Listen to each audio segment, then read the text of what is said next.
ti parti ignopo oro somba elotha coplo permite mi kho le nocte ya ko la lo peta ke masalo peta tadi terlo itu miwe patera tadi mewa ko tadi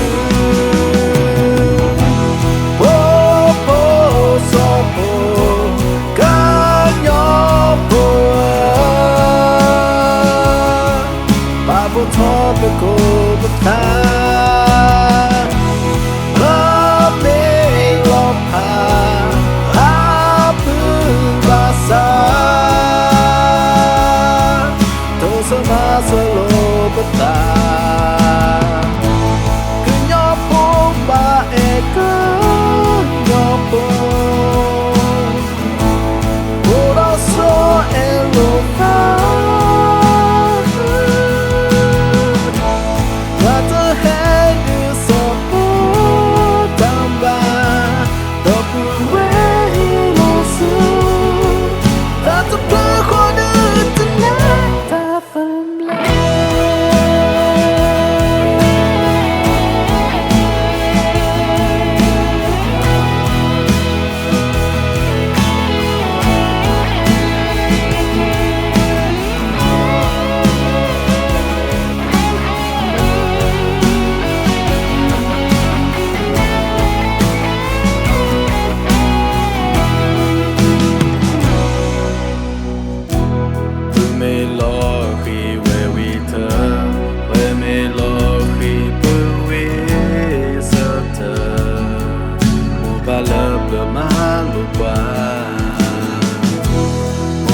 Parti penyopo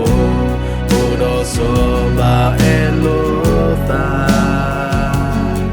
Koplo komite mi kho Le nocte ya epola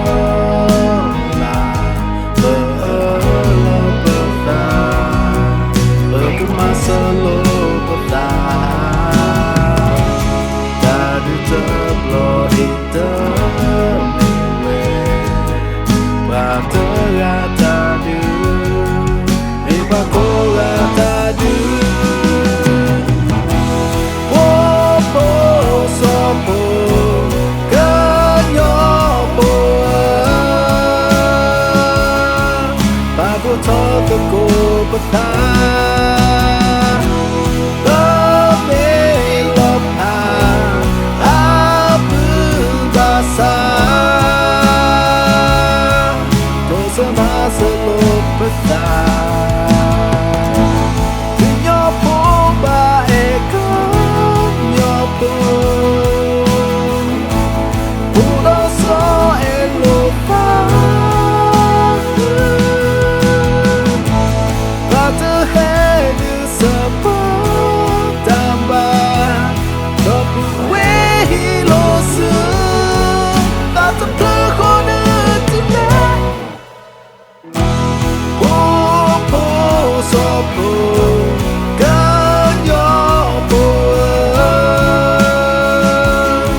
Babu tofu ku beta